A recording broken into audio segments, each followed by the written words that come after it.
It is my great pleasure today to be able to introduce Dr. Raphaela Goldbach-Mansky as our speaker for Grand Rounds today.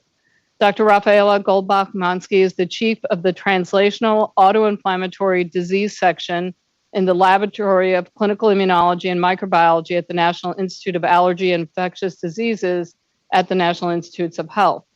Dr. Goldbach-Mansky attended medical school at the University of Witten-Herdecke in Germany and then did postdoctoral research at Memorial Sloan Kettering Cancer Center.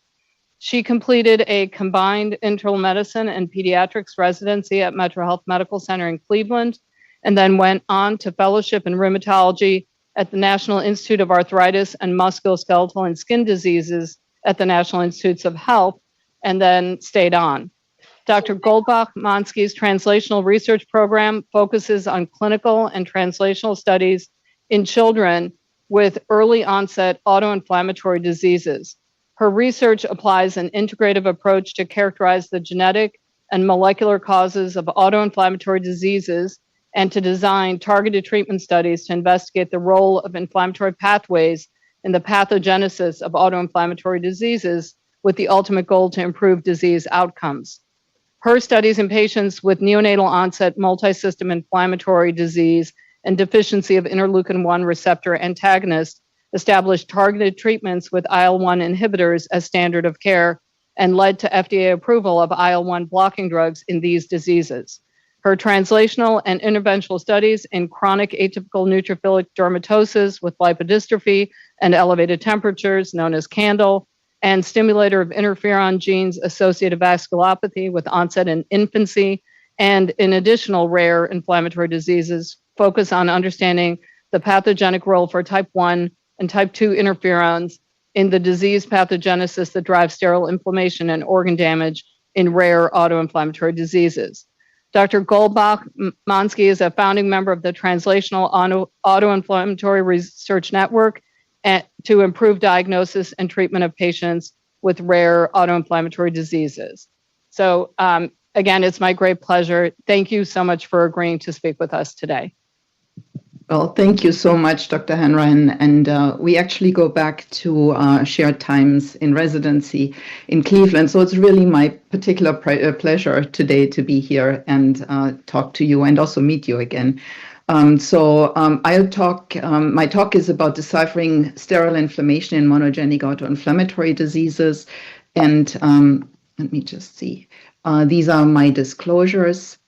And the mission of my program is to decipher the genetic and pathogenic causes of sterile inflammation in children with early onset systemic inflammatory diseases with the goal to find effective treatments. And today I'll provide a bit of a historic overview of the innate immune system in causing human disease. I'll present some patient examples that uncovered genetic variants that link molecular mechanisms to sterile inflammation and organ damage, and provided targets for treatment that provided insights into more common diseases or sterile inflammation in more common diseases. And then I'll discuss some future directions. So the innate immune system or natural immunity started with Elie Metz-Nitoff's discovery in 1883 that phagocytes, monocytes, macrophages, and neutrophils, now considered innate immune cells, phagocytose organisms and release antimicrobial substances that drive inflammation, but also lead to eradication of infections. He was fought for his idea of the crucial role, and in fact, the hardwired innate immune system is phylogenetically much older, going actually back to the jellyfish that has the first discovered innate immune receptor, a toll-like receptor, than the autoimmune system, which basically started with the development of the recombinase in the jawfish and allowed T cells and B cells to diversify and modify their receptors. It is still that the recognition of autoantibodies causing human disease, particularly against red blood cells and ANA and rheumatoid factors linked to rheumatic diseases in 1994, which preceded our understanding of the role of the innate immune system by half a century. So Actually, by between 1980 and 1990, most of the innate immune cytokines that are released by innate immune cells had been cloned, but the molecular pathways that triggered them were unknown. And in a very bold paper that is much cited by Charlie Chainaway in 1989, he postulates that pathogen-associated molecular patterns that released from microbes would bind and trigger pathogen receptors that he termed pattern recognition receptors, and challenged the community to actually find them. And in 1994, Polly Matzinger actually adapted the model and stated that the innate immune system would respond to danger regardless of whether it comes from exogenous non-self PAMS, pathogen-associated patterns, or from endogenous self-danger molecules that she termed DAMPs, and just basically developed the concept for sterile inflammation as the cause for immunologic disease. And I won't go over these researchers, but many are actually the architects of the infrastructure of the inner workings of the innate immune system that provided the groundwork for the interpretation of the genetic discoveries in the autoinflammatory diseases and onwards. What they actually did is, this is the infrastructure work that they have built, which basically includes the discovery of intracellular sensors, the inflammasome, that provide the sensing pathway to produce IL-1 and regulate IL-1 mediated inflammation, the discovery of the NF-kappa B signaling pathway, and the important role of the TNF receptor in acting as switch between pro-inflammatory signals and pro-death signal by deciding whether death complexes are formed or the signaling mediates an inflammatory response, and the discovery of cytoplasmic nucleic acid receptors that would sense viral DNA and RNA, but also self-DNA and RNA, and the discovery of endosomal sensors, the toll-like receptors that actually recognize DNA and RNA that gets endocytosed from the surface and presented to these receptors that are coupled to the production of type 1 interferon.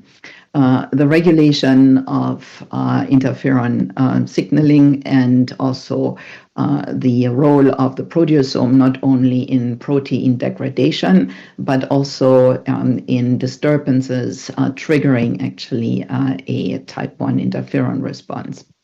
So when I joined the NIH for my residency, Dan Kerstner had taken a genetic approach to dissect periodic fever syndromes, the most common one, familiar Mediterranean fever and TRAPS, and had in fact just identified a gene, MEFV1, that encodes pyrin, and the TNF receptor as genetic causes for two periodic fever syndromes, and basically coined the concept of autoinflammatory diseases, implying the role of the innate immune system in driving sterile inflammation.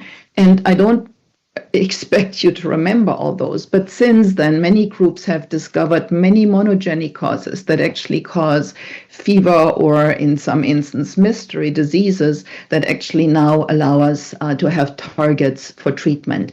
And in my talk, I will actually choose some targets that have been particularly insightful or helpful in identifying target treatments and better treatments and understanding of those conditions. In black, you can actually see genetic mutations in innate immune signaling pathways and receptors, and in the dark blue, or it's the big blue spots, are basically molecular targets that I will actually discuss. And if we have time, I will also talk about a genetic mutation that actually activates neutrophils and endothelial cells and causes small vessel vasculitis. So I had the opportunity to start a pediatric rheumatology clinic in 2000, and with a goal to use a genetic approach to children with rare autoinflammatory diseases referred to the NIH. And one of the first patients I saw was a boy. He was 8 years old at that time. He had a neutrophilic urticaria rash, conjunctivitis, intermittent fevers, and constantly elevated acute phase reactants. He also had papilledema and mild brain atrophy and bony overgrowth. At that time, Hal Hoffman had looked at large multi-generation families who presented with cold-induced fever and neutrophilic rashes, as well as conjunctivitis, who had a milder phenotype. But basically, at the time prior to whole exome sequencing, it is required that large multi-general families get actually assessed through a process called homozygosity analysis for looking for similar genetic regions in the genome in patients who are affected and non-affected to identify genetic mutations. And he found actually that 3 mutations caused this disease in the multi-generation families. That first was called CIS1 and then changed its name and is now called NOT-like receptor with a pyrene domain NLRP3. So because of some clinical similarities and the ability to otherwise look at sporadic disease, we took a targeted gene approach and looked for mutations in NLRP3, and long and behold, this patient truly had a de novo mutation in this gene, linking a much more severe phenotype, neonatal onset multisystem inflammatory disease, with a milder phenotype through likely a common pathway. And at the same time, another NOT-like receptor, which had homology to NLRP3, was found to form a very important platform that activates IL-1 beta, and actually raised the question whether this patient's disease was IL-1 beta mediated. But to go back to autoinflammatory diseases, Anne-Marie Prieur had looked at 30 patients with NOMID that she actually called CINCA, chronic infantile neurologic cutaneous and articular syndrome, and had found that the outcome and the mortality of this disease is high, and NOMID provided or illustrates the natural history of many early onset systemic autoinflammatory diseases that present with rash, pain, systemic inflammation, and then disease-specific organ inflammation. There is an early window of opportunity to block inflammation and prevent the development of organ damage and disabilities, and also premature cell death, which is between 20 and 30% of untreated patients with systemic autoinflammatory diseases. So again, the NLRP3 inflammasome suggested, or the inflammasomes suggested to actually activate an enzyme, caspase-1, which cleaves inactive forms of the inflammatory cytokine IL-1 into its active form. And I've basically showed you many years of cryo-EM and study of the inflammasome, which basically now provides a molecular model where the sensor NLRP3 is being activated and straightened out by either mutation or by a stimulus, and we'll get to this later. And when activated, forms this flower-like structure that assembles filaments through an adapter molecule called ASC that basically generates long filaments that provide the scaffold for caspase to be attracted to, activated on, and then cleave its 3 substrates, IL-1, IL-18, and gasdermin D. Gasdermin D was a later discovery. Gasdermin D, when cleaved, forms pores in the inside of a cell that actually poke holes into the cell membrane and allow active IL-1 and IL-18 to be released. It does actually regulates the release of IL-1, and also if there are many holes that can't be repaired, it leads to cell death. So we started a study with the drug anakinra, which is a recombinant IL-1 receptor antagonist with a goal to block IL-1 signaling. Anakinra had been developed after an endogenous protein, IL-1 receptor antagonist, which we all make to basically silence IL-1 signaling. physiologically, and it had been approved for the treatment of rheumatoid arthritis, but isn't used much because blocking TNF is now much more effective than blocking IL-1 in this disease. But however, it made it available, and using it in the patients, it immediately confirmed the strong responses of blocking IL-1 in this disease, and provided a proof of mechanism that IL-1 is the major driver of not only the neutrophilic skin lesions, but also of the conjunctivitis and the leptomeningeal enhancement that actually was ameliorated and in many instances completely abrogated. This is the cochlea of the inner ear on MRI, and it enhances as cause for sensory neuron hearing loss that patients develop with NOMID, usually in early school age, and you can see that the signal disappears on treatment. We've extended the study and generated the data that was needed in order to gain approval, FDA approval for the treatment of anakinra and NOMID in 2012. And combined with European studies, led actually also to the approval of this treatment for CAPS in Europe.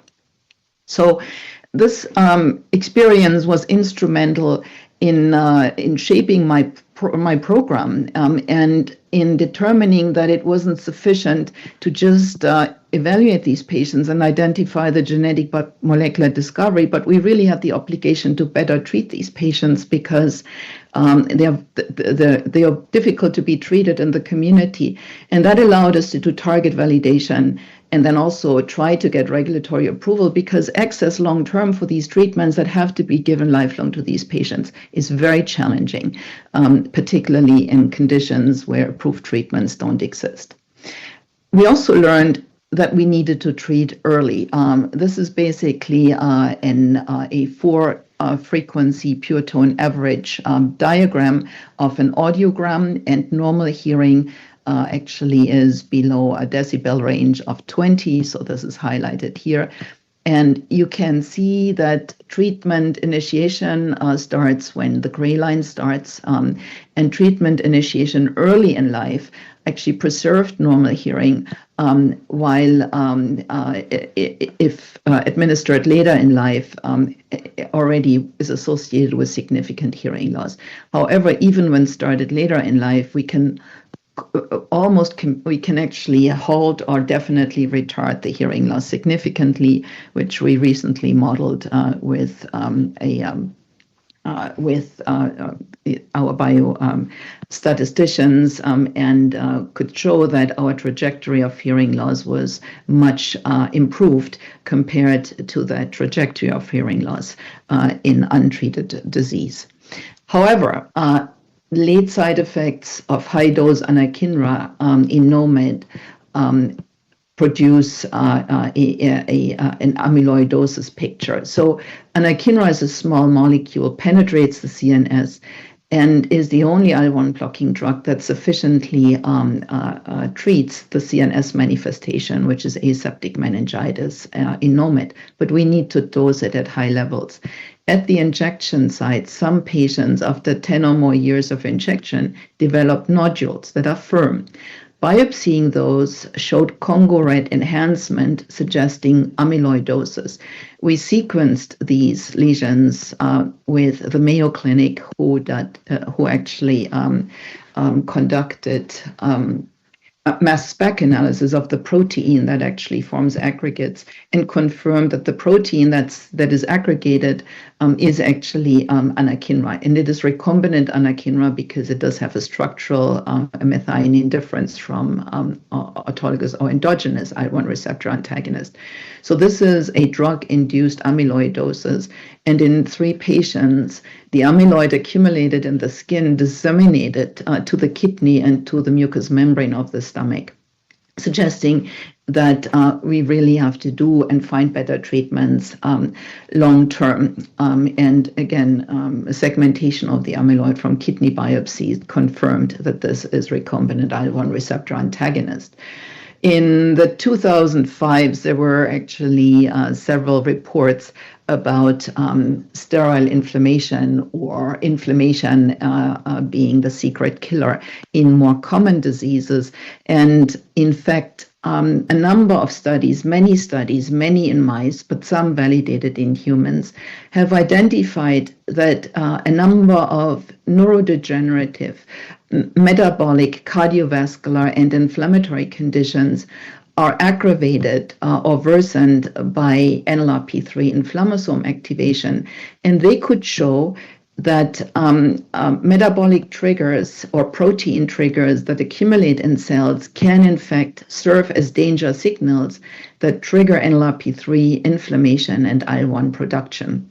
And I mentioned several here, including amyloid beta and tau protein, alpha-synuclein, free fatty acids, palmitate, ceramide, and so on, including cholesterol crystals that have thought to play a role in atherosclerosis.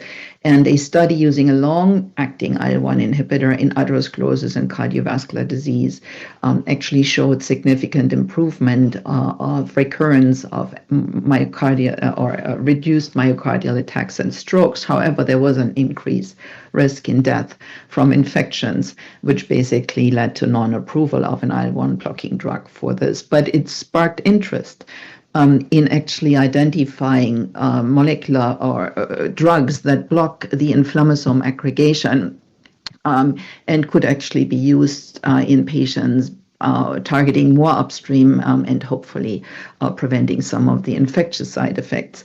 And in fact, there are several NLRP3 inhibitors that prevent the formation of that flower-like structure that have made it into human trials. Some are already in phase 2, others are in phase 1 studies. So, and some are launched to actually treat neurodegenerative diseases. So keep an eye out.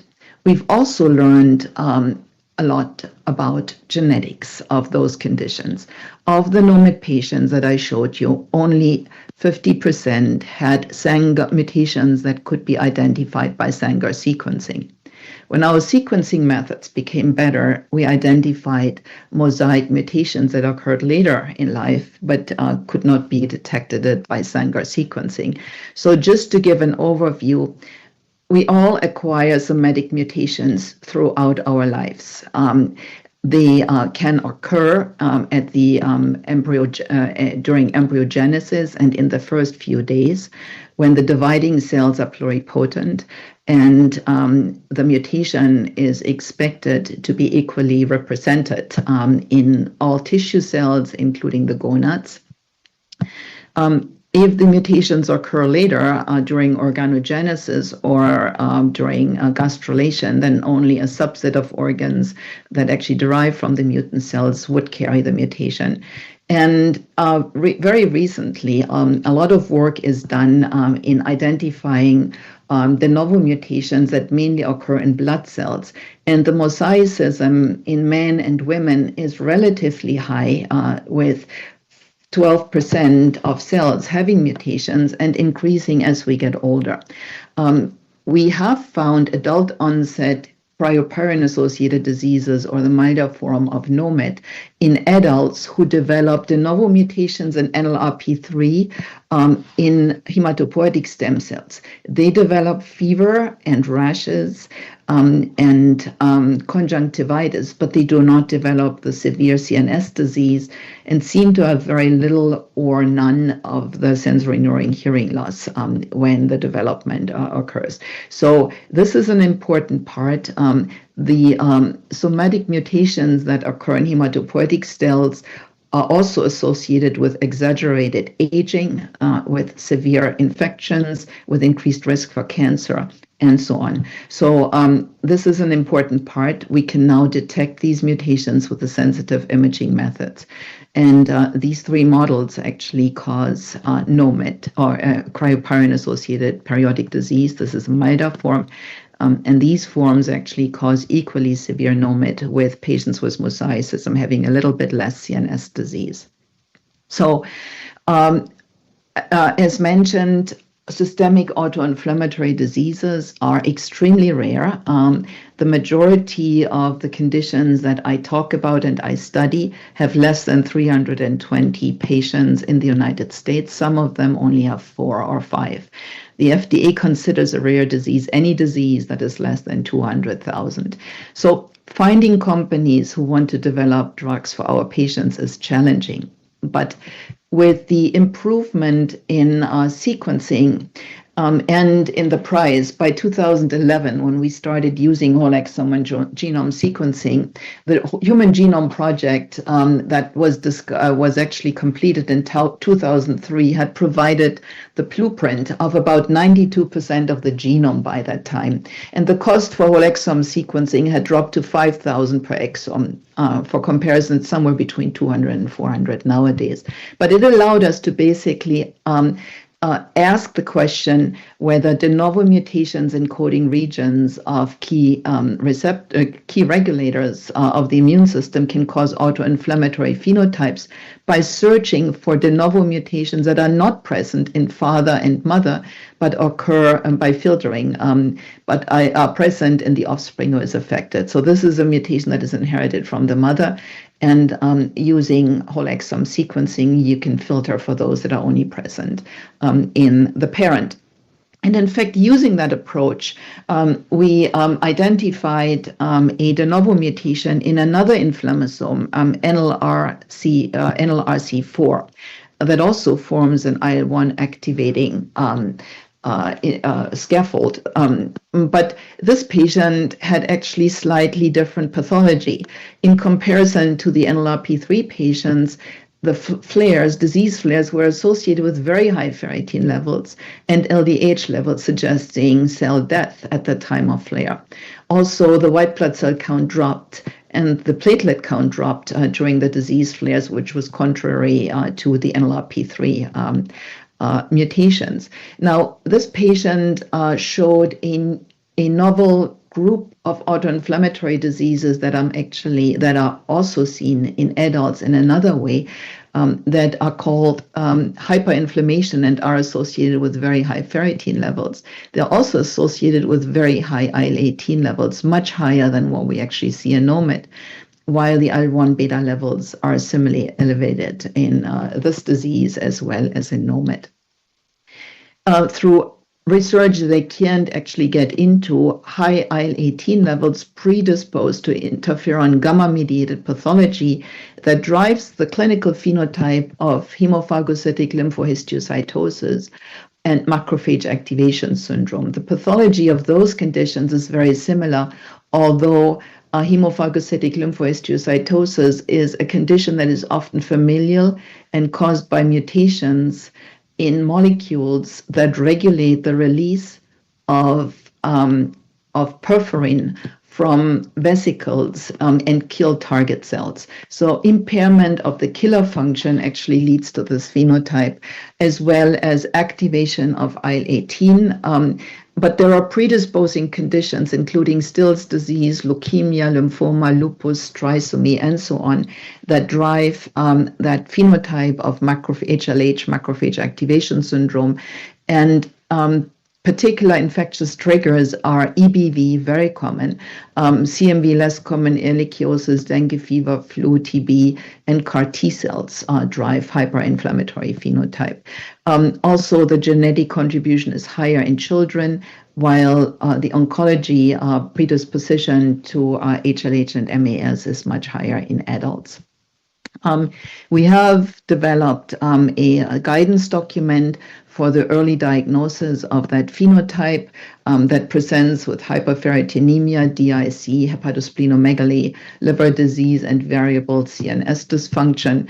And there are markers that can be evaluated. The underlying causes need to be ruled out. Patients need to be treated aggressively with supportive care, and steroids, anakinra, IVIG can be given early on before the cause of the disease is known, which in many instances, if HLH does require etoposide treatment as well as a role of interferon gamma signaling with Gamifant, an antibody that blocks interferon gamma, is more and more recognized and is used for refractory treatment. IL-18 actually activates T cells, and I did point to the impaired killing effect of T cells that basically lead to the prolonged production of interferon gamma by infected, often dendritic cells in models. But the exact pathology of all facets of HLH-MES are still under investigation. So we have learned that IL-1 is a major driver of systemic and organ-specific inflammation, and that blocking IL-1 can be used in a number of conditions that are monogenic, but is also explored in polygenic, more common conditions. There are 3 drugs that are approved: anakinra, which actually is a small molecule, penetrates the CNS, but also a recombinant molecule made out of the extracellular components of the IL-1 receptor fused to the Fc component of an antibody. So it's a soluble receptor that binds IL-1 alpha and beta. And canakinumab, an antibody that is binding IL-1 beta only, that are larger in molecular size and less penetrant. We actually reached the treatment goals, but we talked also about the side effect with anakinra of amyloidosis. I'll switch to another group of conditions. In 2007, we started to see referrals of patients who were unresponsive to IL-1 inhibition, and 2 clinical phenotypes stood out. One was patients who actually developed nodular rashes, panicolytic rashes, and that progressed to the development of lipoatrophy. You can see the patient lost fat, myositis, and basal ganglion calcifications. And another group of patients who developed vasculitic lesions in cold exposed areas, including lesions that are referred to as chilblains-like, and interstitial lung disease. Both patients had strong signatures of interferon signaling in their hybridization-based microarrays that we used at that time to actually assess for abnormalities. And you can see this is not present in NOMID and IL-1-mediated disease.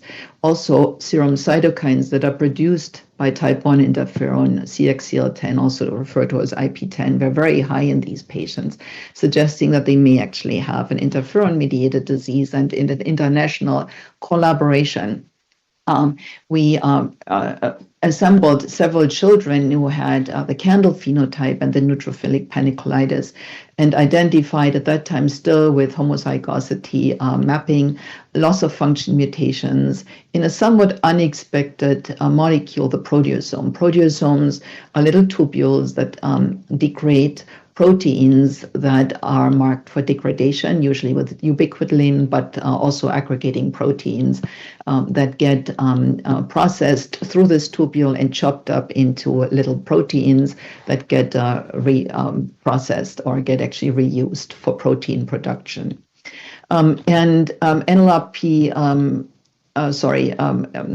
PSMB8 mutations were the main cause of this disease, but we have subsequently found mutations in other components of the proteasome. Patients had to have biallelic variants because parents who were carriers do not have that phenotype. So they either have to have 2 genes that are mutated, or they have a variant from in the same gene from inherited from father and mother. This disease actually, at least conceptually, linked the production or a protein or the accumulation of proteotoxic stress or molecules that can't be processed to the production of interferon. And we subsequently, through data I won't have time to show you, have identified PKR as the sensor of proteotoxic stress that leads to type 1 interferon production. Using the trio analysis in the other patients who presented with cold-induced vasculitic lesions, identified a mutation in a gene called stimulator of interferon genes. Now, at the time when we discovered it, it was called TMEM173, but the pathology had actually been worked out. And we identified 6 patients with 3 different mutations in STING, all with the same phenotype. And at the time when we discovered the mutation, it had become clear through work by Barbara and James Chen that STING is an adapter molecule in the double-stranded DNA sensing pathway and leads to the activation of type 1 interferon by activating TBK1 and IRF3. So this actually suggests that blocking type 1 interferon signaling would actually be a target for these patients. At the time, the only drug available to us that actually pharma would provide to us, because was baricitinib, a JAK inhibitor that blocked a signaling molecule, JAK1, JAK2, and TBK1 of the type 1 interferon receptor, and therefore blocked the transcription of interferon response genes and also interferon alpha. And when titrating this drug in patients with CANDLE and BRAS, we had 5 patients in each group. We saw a reduction in disease symptoms, and we measured the interferon response gene signature by looking at the genes that get induced by interferon signaling, and found that we normalized the signature in 50% of CANDLE patients, but 50% did not normalize the interferon signature, and we didn't normalize the interferon signature in any of the SAVI patients. So we had a partially effective drug with clinical benefit, but the drug exposure to achieve that goal was actually 3.2-fold higher than the dose approved for rheumatoid arthritis in the United States, which is 2 milligrams. In Europe, 4 milligrams are approved. And at these doses, we've seen reactivation of BK and varicella titer. In addition, SAVI patients on JAK inhibitors showed progression of lung disease. Here, a 5-year-old patient who developed SARS-CoV infection at the age of 6, Aspergillus fumigatus, and then later Kalidaustus that was refractory to treatment, and she succumbed to her disease. We had to do better. Sarah in my group has since then used an antibody to the type 1 interferon receptor anifrolumab that is approved for lupus, and has seen that in CANDLE refractory patients, treatment normalizes the interferon signature. And in all 3, and now more patients treated with SAVI, she can see durable reduction, normalization of the interferon signature, which now allows us to really ask the question, is interferon blockade sufficient to prevent long-term damage from the long-term consequences of untreated CANDLE and SAVI? So to summarize, these conditions have allowed us to identify molecular pathways that drive type 1 interferon production and the production of interferon response genes, which we use as a readout as the interferon signature for interferon signaling. STING gain-of-function mutation constitutively activate that pathway.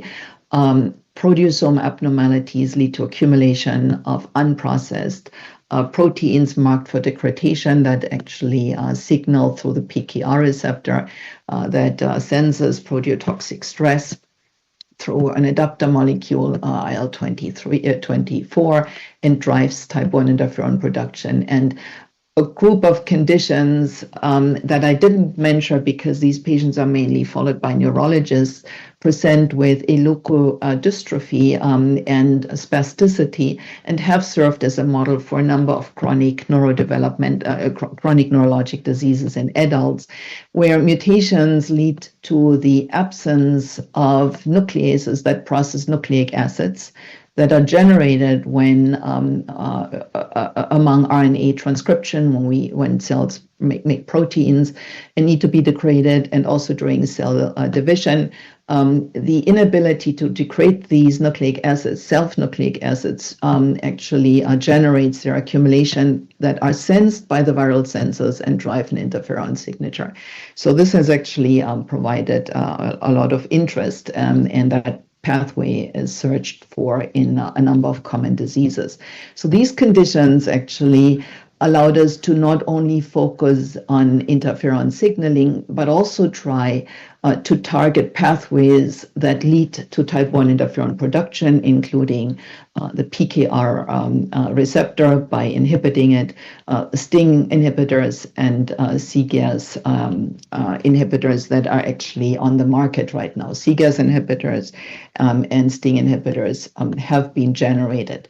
The STING pathway, or the CGAS-STING pathway, is thought to also be a mechanism of sterile inflammation in addition to the inflammasome in driving some neurodegenerative diseases, neurological diseases, autoimmune diseases with type 1 interferon signatures, including lupus, senescence, cancer, cardiovascular disease, and inflammatory and metabolic diseases. And this is an overview of the type 1 interferonopathies that cause autoinflammatory phenotypes. But there are now a number of mutations of monogenic lupus that indicate that interferon signaling is one component. But these mutations all lead to the increase of autoimmunity and the production of autoantibodies, which actually are driving lupus phenotype. So interferon is an amplifier. The cause of lupus is the generation of pathogenic antibodies or immune complexes that get deposited in tissues or target tissue-specific antigens to cause the disease.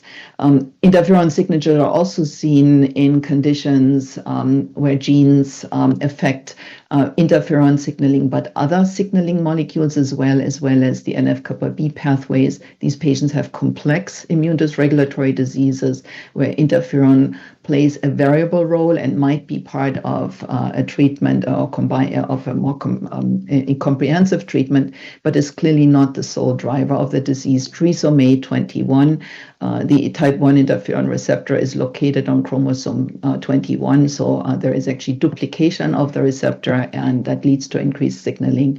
And conditions where mitochondrial repair is impaired, mitochondrial leak, DNA, double-stranded and DNA and RNA that can serve as interferogenic nucleotides that drive interferon production in cells, as well as conditions in the nucleus where DNA repair is impaired and double-stranded DNA leaks out of the nucleus into the cytoplasm where it is sensed by the sensors.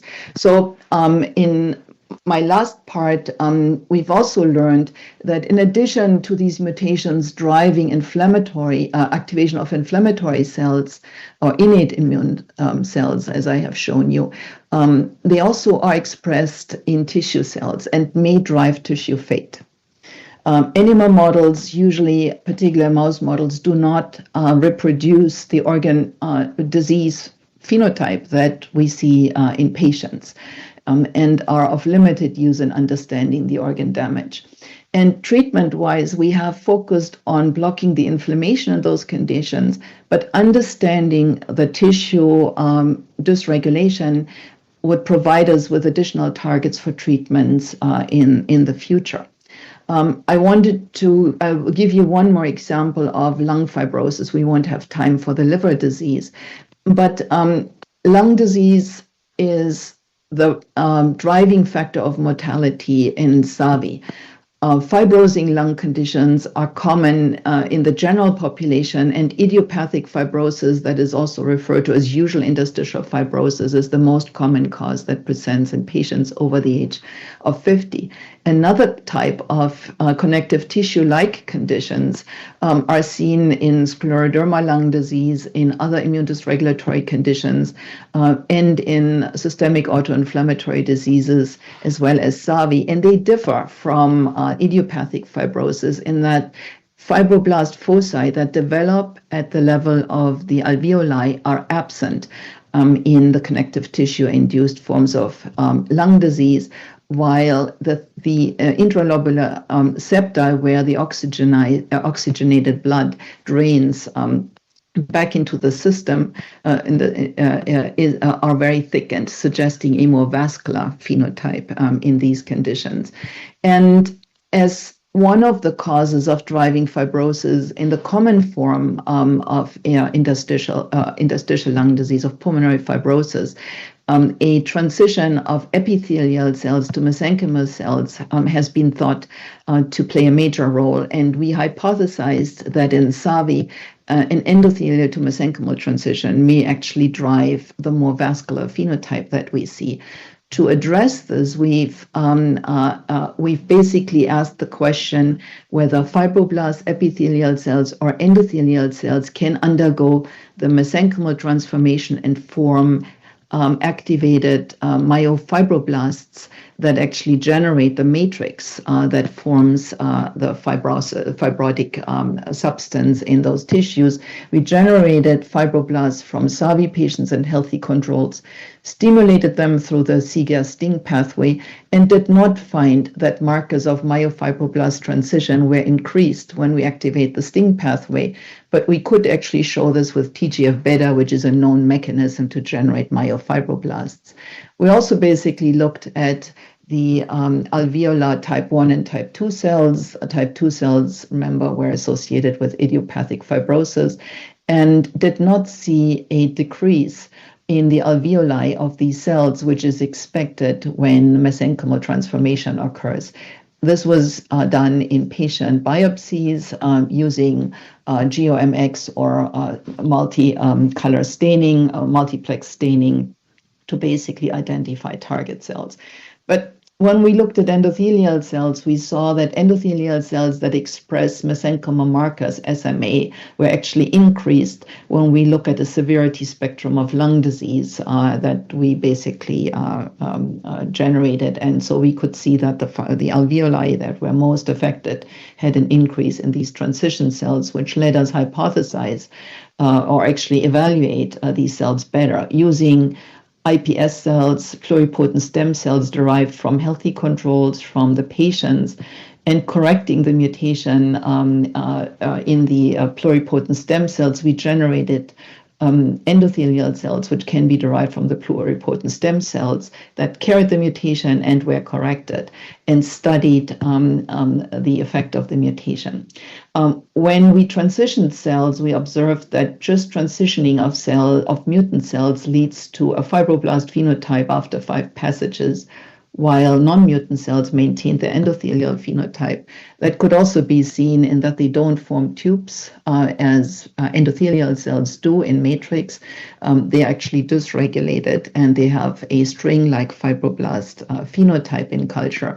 A gene expression study shows that these fibroblasts or these mesenchymal transformed cells from SAVI patients at passage 5 lose the endothelial markers and acquire mesenchymal markers that had previously described in TGF-induced endothelial mesenchymal transformation, which is a known mechanism to drive endothelial to mesenchymal transformation. We've used our cells to ask the question whether drugs that are approved for the treatment of fibrosis would have an impact on preventing the transformation from happening. In gray are cells passaged, SAVI patient cells passaged through passage 5, and you can see that they lose their endothelial markers.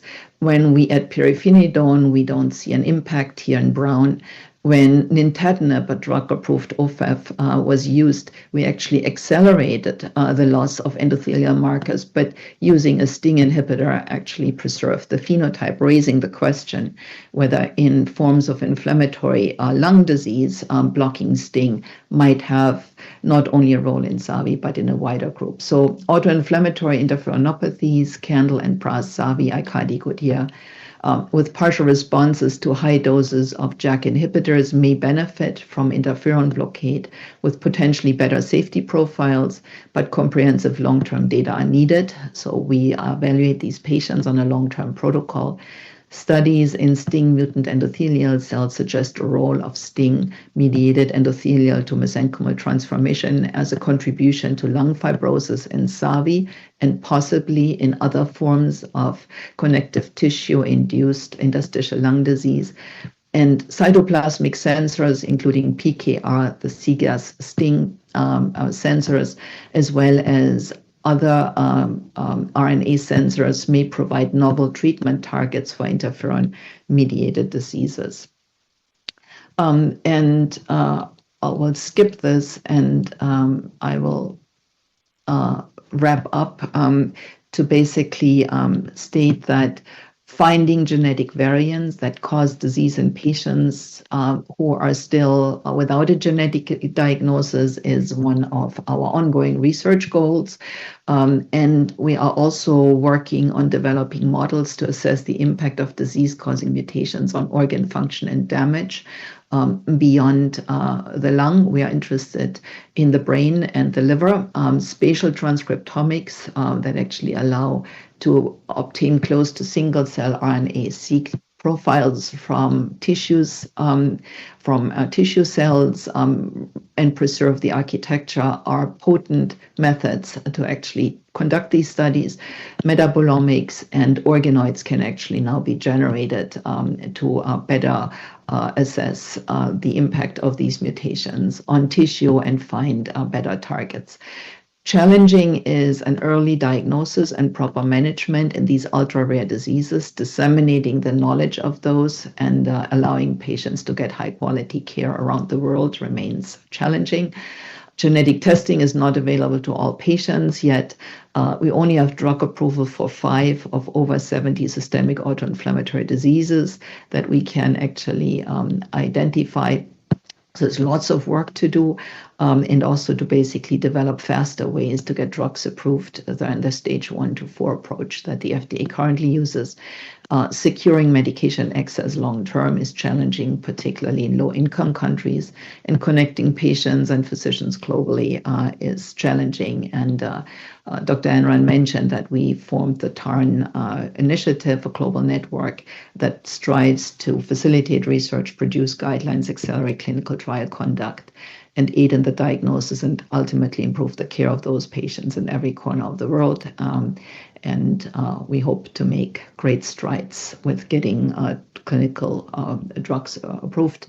There are many who have signed on to this initiative, and one of the outcomes has been the development of guidance documents for IL-1-mediated diseases, type 1 interferons, and HLH, macrophage activation syndrome, which also has allowed to get access to treatments worldwide in many patients who have diseases with non-approved treatments.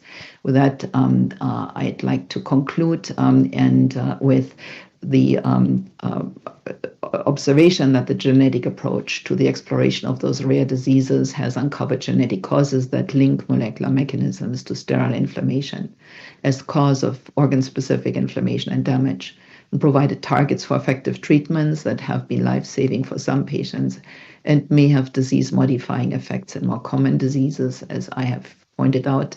And I want to thank my amazing group, particularly Adriana De Jesus, who has been conducting many of the genetic studies, Ben Lin, who has been working on the translation as a molecular biologist, Farsana is a biologist and researcher, and Sarah, Beta, Kat, and Valerie, who are conducting the clinical research. And I'd like to thank the many collaborators throughout the world who actually have entrusted their patients to us and my NIH collaborators. Thank you for your attention, and I hope we have still time for a few questions. Okay. Thank you very much. That was phenomenal. I have a lot of questions, but I want to give other people an opportunity to ask. Does anyone have any questions? Okay, well, I'm going to go ahead and ask a few questions. So one of the things I'm really interested in from an infectious disease standpoint, you mentioned that some of these diseases are triggered by infections like EBV, VZV, et cetera. And, one of the questions we get asked quite often is, whether people should have treatment for these infections, some of which, like EBV, we don't actually have good treatment for. And it's been my observation that it doesn't make any difference. And so I'm just curious what you think about that. Is there any utility in trying to identify an infectious cause? And do you need to treat that, or should you just be treating the end result? Yeah, I think this is a very good question. There are genetic causes that prevent the eradication of EBV.